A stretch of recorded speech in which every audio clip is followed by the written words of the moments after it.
Kita akan sama-sama membuka Alkitab kita. Pada hari ini kita akan membaca dari Injil Matius, pasal yang ke-5, ayat yang ke-17 hingga yang ke-19. Injil Matius pasal yang ke-5, ayat yang ke-17 hingga ayat yang ke-19.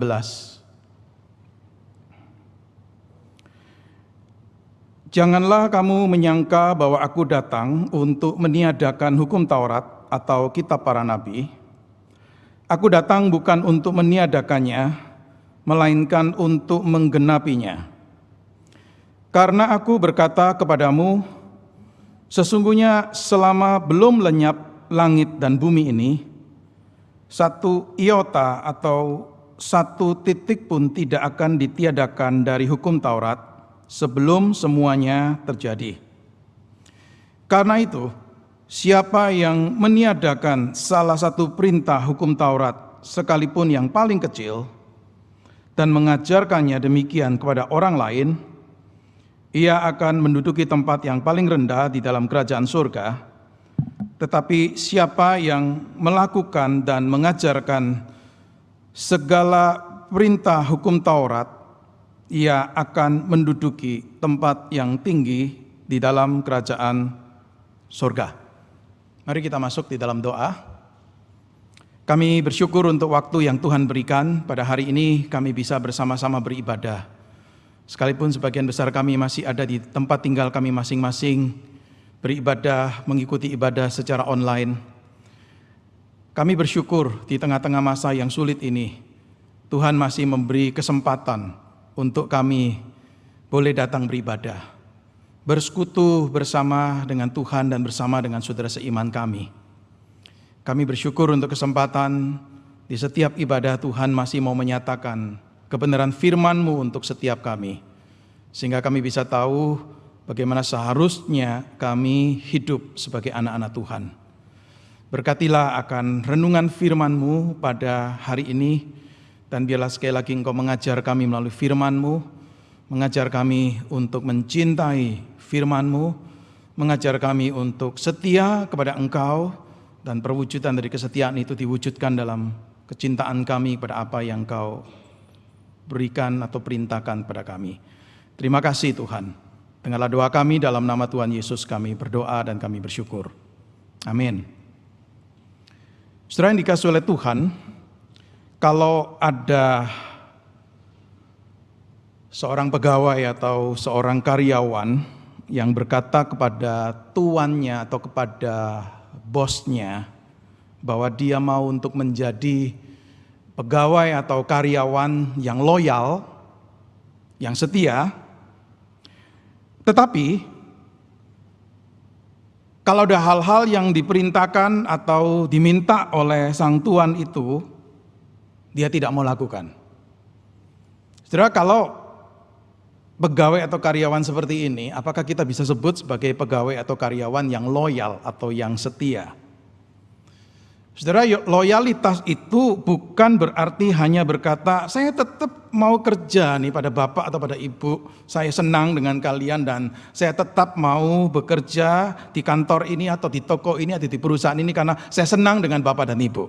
Saudara, loyalitas itu tidak sekedar berkata itu, tetapi loyalitas itu juga mencakup kalau bapak atau ibu atau tuan memberi perintah, ya saya akan turuti.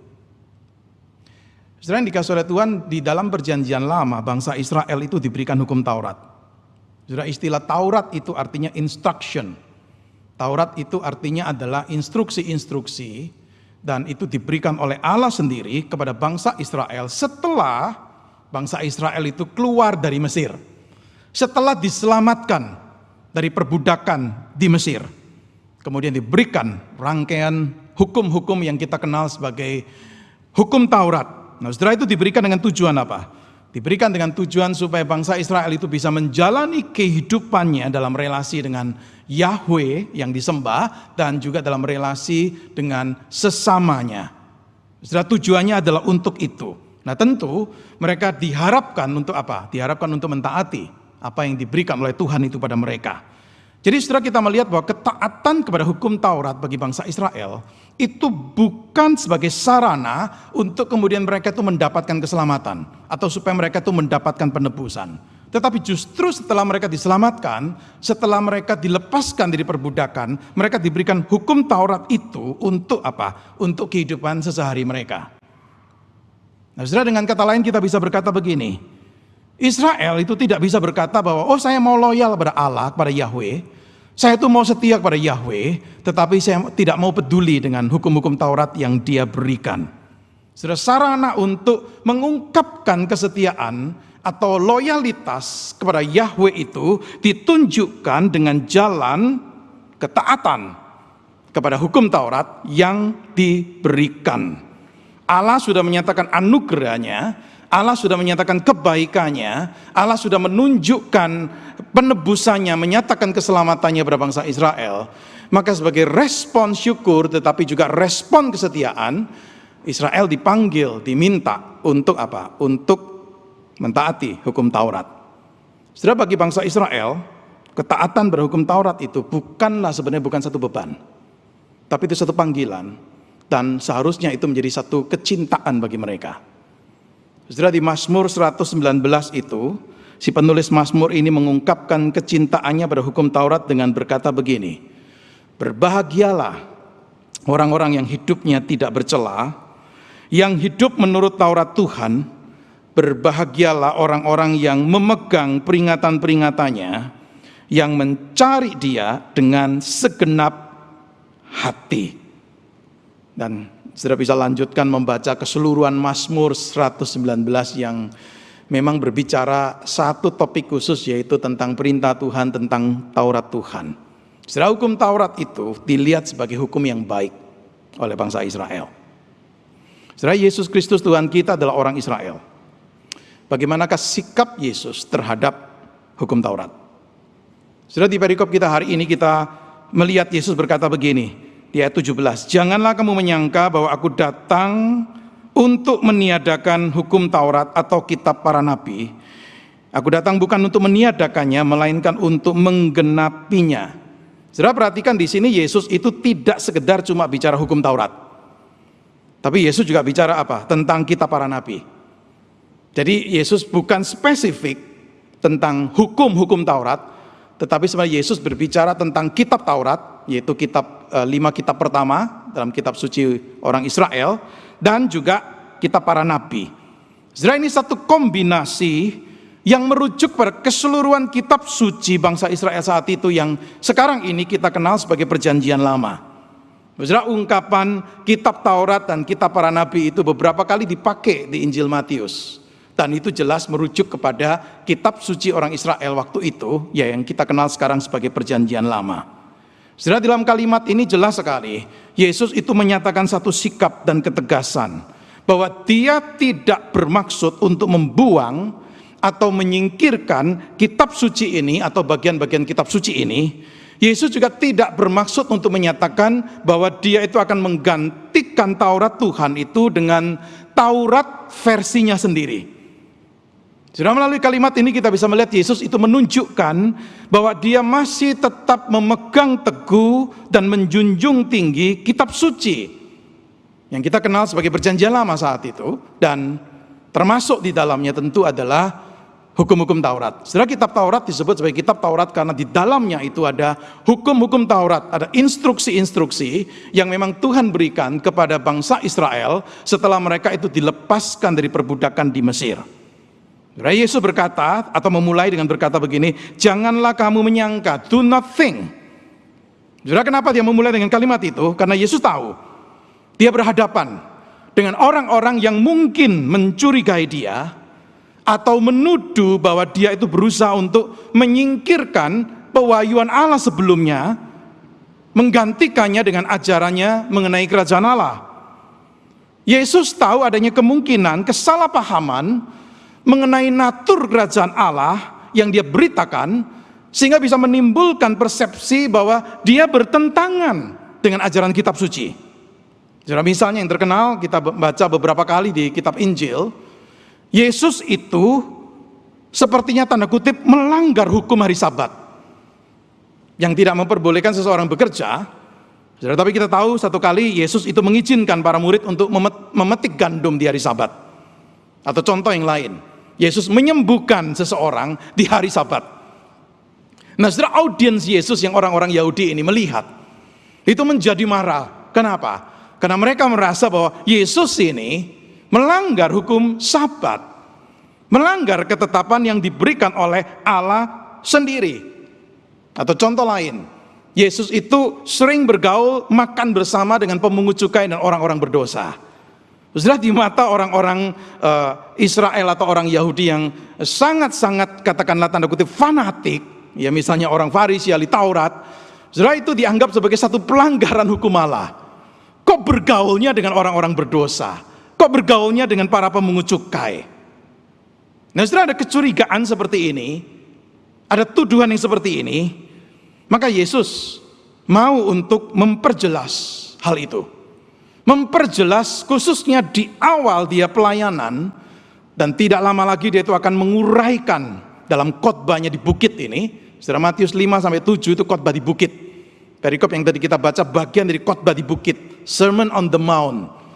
Sebelum dia bicara lebih lanjut dan lebih banyak lagi dalam ajarannya dalam khotbah di bukit, Yesus mau memperjelas di awal pengajarannya ini bahwa apa yang dia ajarkan itu tidak bertujuan untuk membuang atau menyingkirkan ajaran kitab suci atau bagian-bagian kitab suci, atau termasuk di dalamnya adalah hukum-hukum Taurat.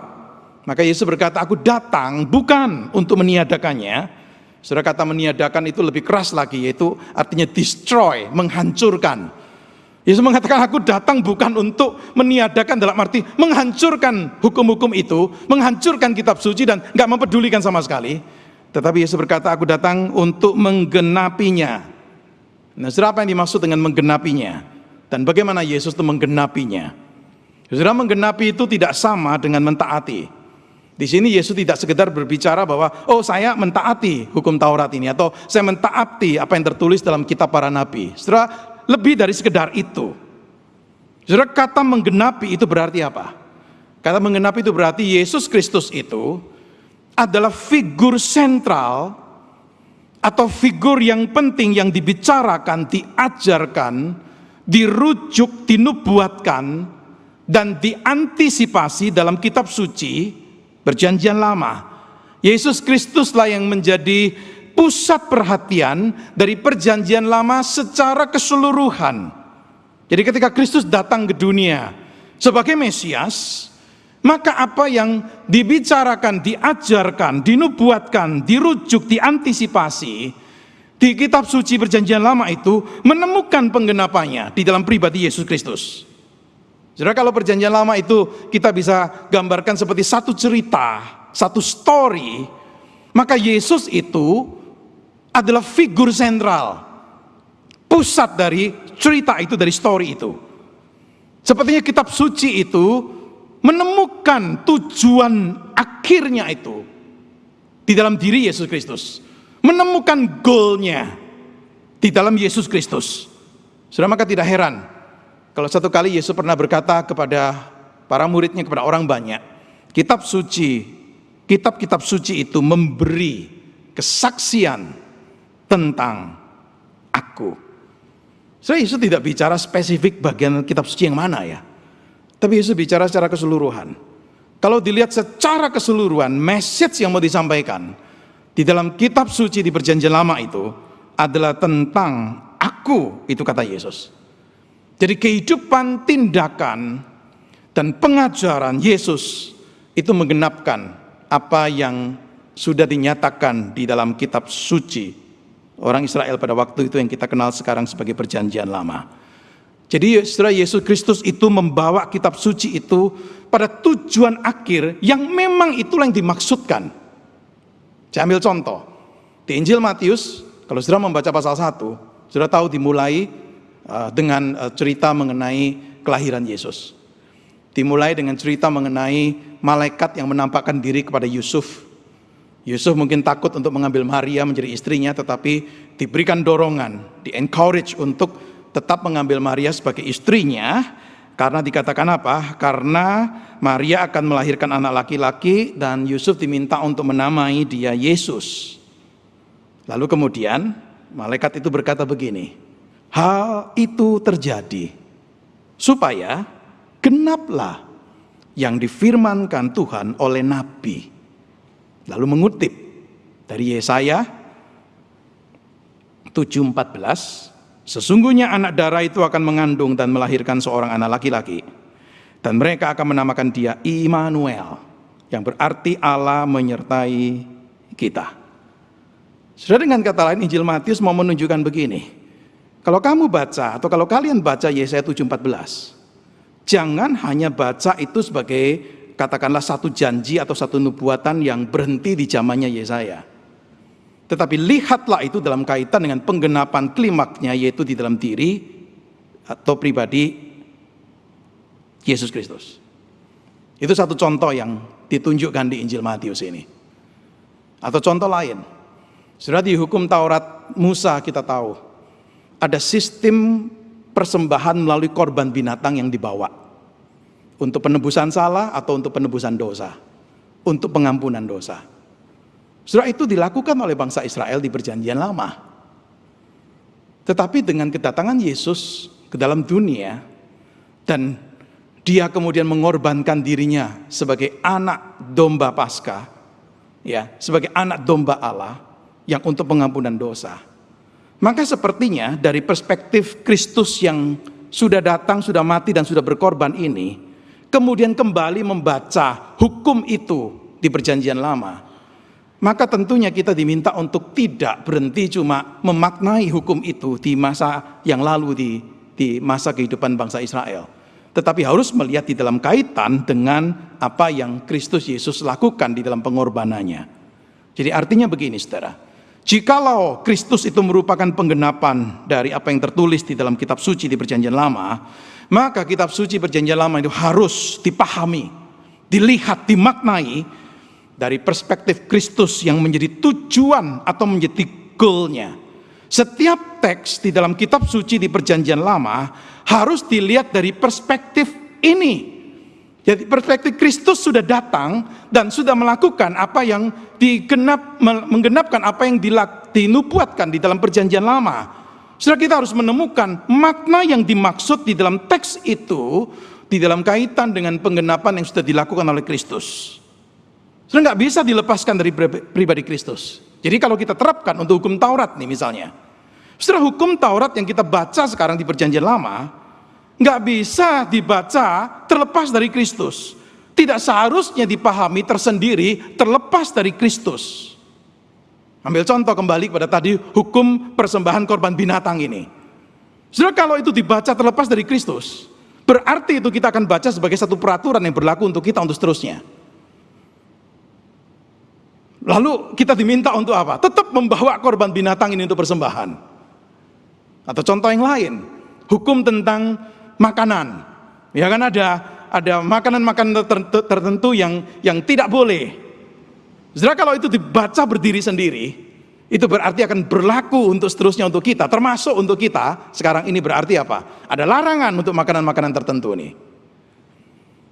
Tetapi saudara, kalau kita baca misalnya dua hukum itu dari perspektif Kristus yang sudah datang, maka kita bisa mengerti kenapa kita sekarang ini tidak diwajibkan untuk mentaati beberapa hukum tertentu itu. Kenapa?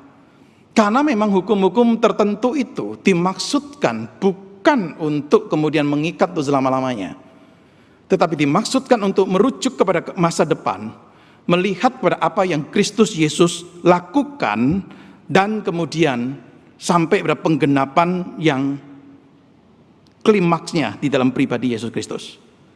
Setelah itu bukan berarti kemudian kita berkata begini, oh kalau begitu hukum-hukum itu nggak ada validitasnya. Kalau begitu hukum-hukum itu tidak diinspirasikan. Kalau begitu hukum-hukum itu tidak memiliki otoritasnya.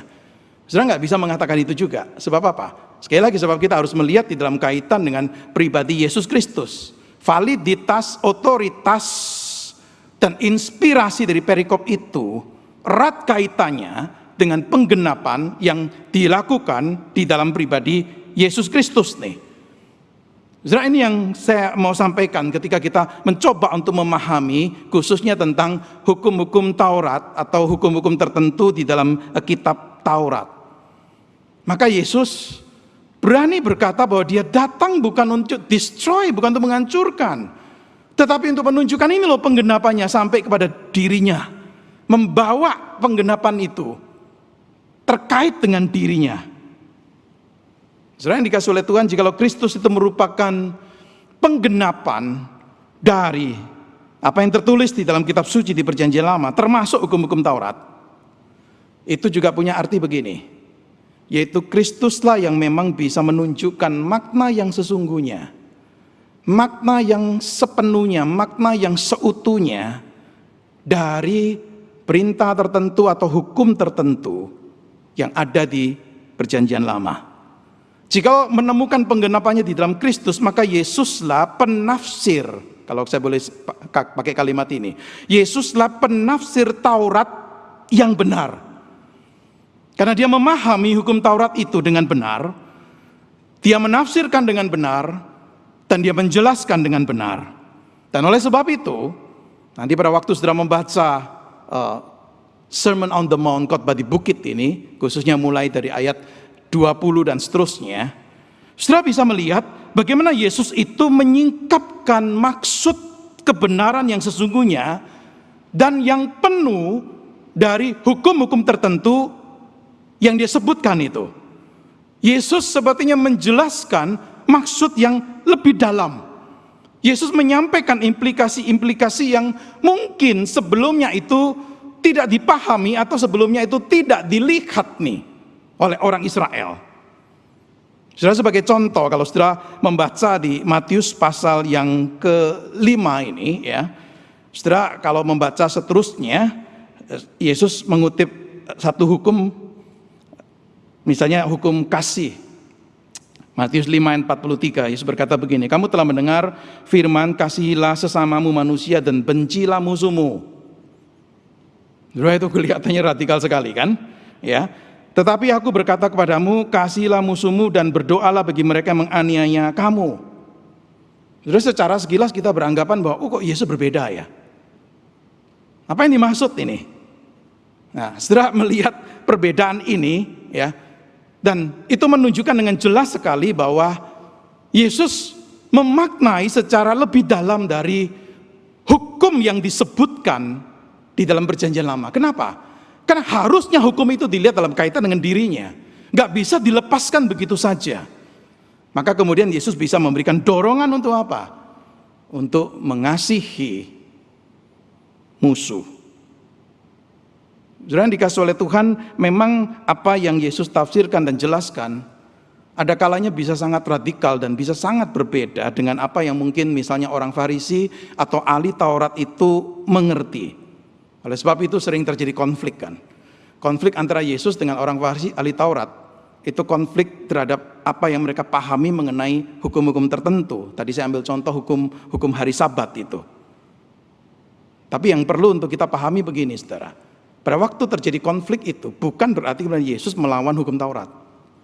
Tetapi Yesus melawan pemahaman orang Farisi atau ahli Taurat itu mengenai hukum Taurat. Jadi harus dibedakan ini. Antara Yesus mengkritisi, melawan, menyerang pemahaman orang Farisi dan ahli Taurat tentang hukum Taurat, dengan Yesus mengkritisi Taurat itu sendiri. Ini dua hal yang berbeda. Saudara, melalui apa yang Yesus lakukan ini, Yesus justru menunjukkan makna yang sebenarnya dimaksudkan oleh hukum Taurat itu, makna yang seutuhnya, makna yang lebih dalam.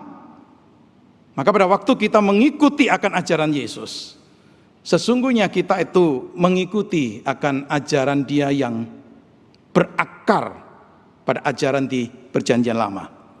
Atau dengan kata lain, pada waktu kita mengikuti ajaran Yesus dan mengikuti teladan hidup Yesus, sesungguhnya kita itu sedang mengikuti dan meneladani apa yang dikatakan di dalam Perjanjian Lama. Kenapa? Karena Yesus dalam pengajarannya tidak pernah melepaskan diri dari Perjanjian Lama ini. Saudara, inilah pengertian ungkapan Yesus berkata, aku datang bukan untuk meniadakan, hukum Taurat atau kitab para nabi, tetapi menggenapinya. Nah, setelah menegaskan akan hal itu bahwa dia datang bukan untuk meniadakan hukum Taurat, lalu kemudian kita melihat di dalam perikop kita hari ini, di ayat yang ke-18, Yesus berkata begini, "Karena aku berkata kepadamu, sesungguhnya selama belum lenyap langit dan bumi ini, satu iota atau satu titik pun tidak akan ditiadakan dari hukum Taurat sebelum semuanya terjadi." Sudah di ayat 18, Yesus menegaskan kembali tentang validitas dari kitab suci. Dalam hal ini merujuk pada perjanjian lama. Validitas dari kitab suci yang bersifat permanen.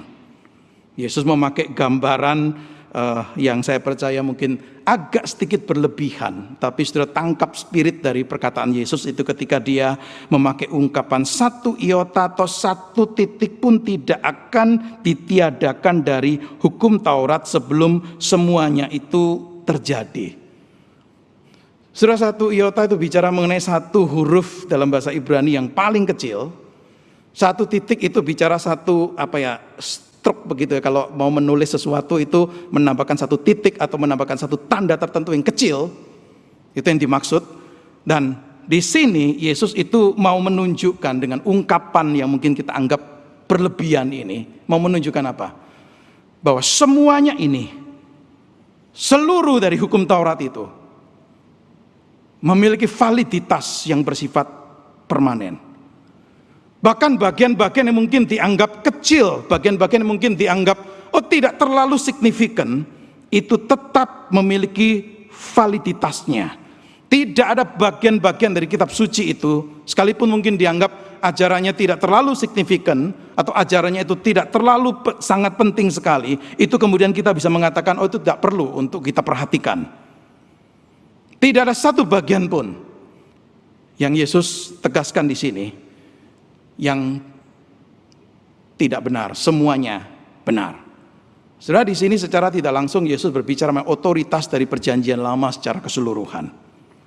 Bukan hanya itu, Yesus berkata, sesungguhnya selama belum lenyap langit dan bumi ini, ya, satu iota atau satu titik pun tidak akan ditiadakan dari hukum Taurat. Itu menunjukkan kepermanenan, kalau kita boleh sebut seperti itu. Ya, kepermanenan dari apa yang diajarkan di dalam perjanjian lama. Tapi sekali lagi, sudah harus dilihat dalam kaitan dan penggenapan dalam Kristus. Sebab kalau kita lepaskan ini, seperti tadi kita bisa menganggap seperti itu kan. Loh, hukum tentang korban persembahan gak berlaku lagi kok. Hukum tentang makanan gak berlaku lagi kok. Ya, saudara, hati-hati ini, kalau dilepaskan dari pribadi Kristus, kita bisa beranggapan bahwa ada yang gak valid lagi kok. Saudara, kevalidan dikaitkan dengan apa? Dikaitkan dengan pribadi Yesus Kristus. Gak boleh dilepaskan dari itu. Jadi tetap itu valid. Ya, tetap itu sesuatu yang benar. Karena apa? Memang yang dimaksudkan di dalam kebenaran yang disampaikan oleh hukum-hukum tertentu itu, menemukan penggenapan klimaksnya adalah di dalam pribadi dari Yesus Kristus. Saudara, jikalau kita mengerti ini, maka kita bisa memahami otoritas dari perjanjian lama itu secara keseluruhan. Dan otoritas dari perjanjian lama itu masih berlaku untuk saudara dan saya sampai sekarang. Maka kita tidak setuju dengan adanya orang-orang tertentu yang menganggap kalau bicara kekristenan, kita cuma bicara perjanjian baru aja. Perjanjian lama yang sulit, yang kita nggak mengerti, yang kelihatannya nggak ada hubungan dengan kekristenan, kita boleh abaikan. Yang kedua, saudara perhatikan di ayat 19. Di ayat 19 Yesus berkata begini, karena itu siapa yang meniadakan salah satu perintah hukum Taurat, sekalipun yang paling kecil, dan mengajarkannya demikian kepada orang lain, ia akan menduduki tempat yang paling rendah dalam kerajaan surga. Tetapi siapa yang melakukan dan mengajarkan segala perintah-perintah hukum Taurat, dia akan menduduki tempat yang tinggi dalam kerajaan surga. Sudah menarik kaitan antara ayat 18 dan 19. Ayat 18 menegaskan atau memberitahukan kepada kita satu ajaran, validitas dari kitab suci. Penting nih, ya, untuk kita ketahui. Penting untuk kita yakini, penting untuk kita pegang. Dan mungkin, saya percaya sebagian besar kita setuju itu. Oke, perjanjian lama termasuk di dalamnya hukum-hukum Taurat itu valid. Kita pegang itu. Tetapi ayat 18 harus diikuti dengan ayat 19. Artinya begini, saudara mengetahui tentang validitas kitab suci, nggak cukup. Nggak cukup, karena harus diikuti dengan sikap selain menghargai, mencintai, tetapi juga menjalankan setiap perintah atau hukum Taurat yang tadi kita mengerti dari perspektif Kristus itu. Ayat 19 dimulai dengan ungkapan karena itu. Hubungannya dengan ayat 18. Karena engkau tahu validitas kitab suci ini, karena engkau tahu otoritas kitab suci ini, maka kalau ada yang meniadakan salah satu perintah dan kemudian mengajarkan juga pada orang lain, dalam arti tidak melakukan itu, tidak menghargai, tidak menjalankan setiap perintah hukum Taurat yang dimengerti dari perspektif Kristus ini, maka orang-orang seperti ini tidak bisa disebut sebagai orang-orang besar, tanda kutip, di dalam kerajaan Allah. Jadi Yesus memanggil para muridnya ini atau orang banyak yang sedang mendengar khotbahnya ini untuk menyadari validitas dan otoritas kitab suci itu, tetapi juga memanggil mereka untuk menjadi orang-orang yang menghidupi apa yang mereka ketahui, menghidupi perintah-perintah yang diberikan, menghidupi hukum-hukum yang diberikan. Jadi pertanyaan sederhana untuk saudara dan saya sebagai orang-orang yang saya yakin selama ini kita meyakini otoritas dari kitab suci baik perjanjian lama maupun perjanjian baru. Kita mengakui validitas dari perjanjian lama dan perjanjian baru. Kita menjunjung tinggi kitab suci. Kitab suci dijunjung tinggi di dalam pemahaman iman dari gereja kita. Kitab suci setiap minggu disampaikan, diberitakan, dan kita mengakui otoritasnya. Nah, saudara, pertanyaan yang penting untuk kita renungkan ketika merenungkan bagian ini adalah berapa pentingnya sesungguhnya kitab suci itu bagi saudara dan saya? Berapa krusialnya sih sikap attitude kita terhadap kitab suci itu? Apakah itu sungguh-sungguh sesuatu yang dihidupi oleh kita? Sesuatu yang sungguh-sungguh itu berpenetrasi masuk dan menguasai seluruh hidup kita. Saudara, kembali kepada apa yang tadi saya katakan di awal. Bisakah kita itu berkata begini, Tuhan, saya mau setia pada Engkau. Saya mau mengikuti Engkau dengan setia. Tetapi untuk perintah-perintahmu, sorry deh, terlalu berat, sulit untuk saya ikuti. Bisakah kita disebut sebagai seorang yang setia, seorang yang loyal, jikalau kita punya attitude seperti itu? Hukum Taurat diberikan kepada bangsa Israel sebagai satu hal yang berkaitan dengan kehidupan mereka, dan mereka diminta untuk mentaati. Maka Israel mengungkapkan kesetiaan mereka pada Tuhan yang sudah menebus dan Tuhan yang sudah memberikan anugerah itu dengan jalan mentaati atau menjalankan hukum-hukum Taurat itu. Itu artinya loyalitas, itu artinya kesetiaan. Dan itulah yang juga dituntut oleh Tuhan untuk saudara dan saya. Saudara, saya ingin membacakan kembali Mazmur 119 yang tadi saya sebutkan. Kalau saudara membaca Mazmur 119 secara keseluruhan, saudara tahu inti poinnya cuma satu, yaitu bicara tentang kecintaan kepada Taurat Tuhan, perintah Tuhan. Dan ada satu doa, boleh katakan ya, yang saya ingin kutip dari Mazmur ini, yang seruan dari si penulis Mazmur ini kepada Allah, ya. Itu dinyatakan dalam kalimat yang seperti ini. Mulai ayat yang ke-10. Dengan segenap hatiku aku mencari Engkau, janganlah biarkan aku menyimpang dari perintah-perintah-Mu. Dalam hatiku aku menyimpan janji-Mu, supaya aku jangan berdosa terhadap Engkau. Terpujilah Engkau, ya Tuhan, ajarkanlah ketetapan-ketetapan-Mu kepadaku. Dengan bibirku, aku menceritakan segala hukum yang Kau ucapkan. Atas petunjuk peringatan-peringatan-Mu, aku bergembira, seperti atas segala harta. Aku hendak merenungkan tita-tita-Mu dan mengamat-amati jalan-jalan-Mu. Aku akan bergemar dalam ketetapan-ketetapan-Mu. Firman-Mu tidak akan kulupakan. Setelah itu satu cuplikan dari Mazmur 119 yang dimulai dengan ungkapan tadi, berbahagialah orang yang hidup menurut Taurat Tuhan. Ya, itu statement dari si penulis Mazmur ini untuk mereka yang membaca Mazmur ini atau menyanyikan Mazmur ini. Tetapi di dalam Mazmur ini juga ada satu doa yang dinaikkan oleh si penulis Mazmur ini. Artinya si penulis Mazmur ini bukan sekedar tahu, oh ya ini Taurat Tuhan penting. Oh memang diberkati, berbahagialah orang yang hidup menurut Taurat Tuhan. Setelah dia tidak berhenti sampai hal itu aja, sampai tahu akan hal itu. Tetapi dia mengungkapkan seperti satu permohonan untuk supaya itu dia bisa dengan segenap hati mencari Engkau. Dimulai dengan segenap hati cari Engkau Tuhan. Dengan jalan apa nih cari Engkau? Dengan jalan tidak menyimpang dari perintah-perintahmu. Dan kemudian ditutup dengan ungkapan, aku akan bergemar dengan ketetapan-ketetapanmu dan firmanmu itu tidak akan dilupakan. Saudara, di hadapan Tuhan, orang yang great, yang besar, bukanlah orang yang mungkin punya pengetahuan Alkitab yang luar biasa. Di hadapan Tuhan, orang yang great, orang yang besar, itu bukanlah orang yang kita boleh sebutkan punya pelayanan-pelayanan besar yang spektakuler.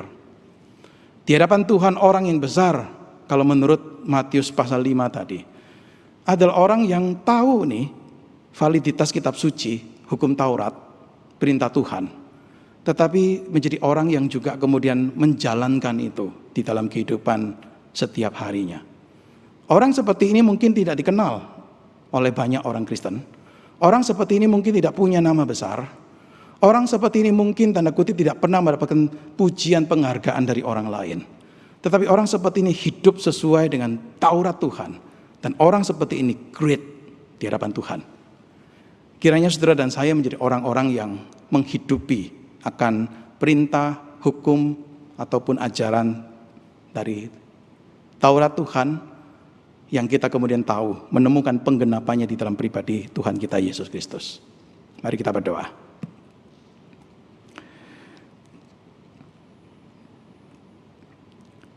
Kami bersyukur untuk apa yang boleh kami renungkan dari firman-Mu pada pagi ini Tuhan. Terima kasih karena kami melihat Engkau ya Tuhan Yesus, Tuhan dan Juru Selamat kami. Sangat menjunjung tinggi kitab suci, sangat mencintai kitab suci. Dan sungguh menyatakan bahwa apa yang Kau ajarkan tidak bertentangan dengan kitab suci. Engkau menyatakan dirimu sebagai penggenapan dari apa yang tertulis dalam kitab Taurat dan kitab para nabi. Dan Engkau memanggil para pengikut-Mu ya Tuhan untuk menjadi orang-orang yang bukan hanya menghargai akan otoritas kitab suci, tetapi juga menjadi orang-orang yang tidak mengabaikan setiap hukum, setiap perintah dari kitab suci. Tidak menjadi orang-orang yang beranggapan hukum-hukum tertentu yang patut atau yang seharusnya kami pegang, hukum-hukum yang lain tidak perlu untuk kami pegang. Menjadi orang-orang yang memahami inti dari kitab suci, makna yang sesungguhnya dari kitab suci itu. Dan kami boleh hidup sesuai dengan apa yang kami pahami, yang kami mengerti. Berkatilah renungan firman-Mu untuk menjadi bekal untuk kami sebagai orang-orang yang diberikan perintah, diberikan hukum, diberikan ajaran oleh Tuhan sendiri. Dan biarlah kami mengungkapkan syukur kami dan loyalitas kami, kesetiaan kami sebagai pengikut-Mu. Salah satunya dengan kami hidup sesuai dengan firman-Mu, mentaati firman-Mu, mengaplikasikan firman-Mu itu di dalam kehidupan kami. Terpuji nama-Mu, dengarlah doa kami di dalam nama Tuhan kami, Tuhan Yesus. Kami berdoa dan kami bersyukur. Amin.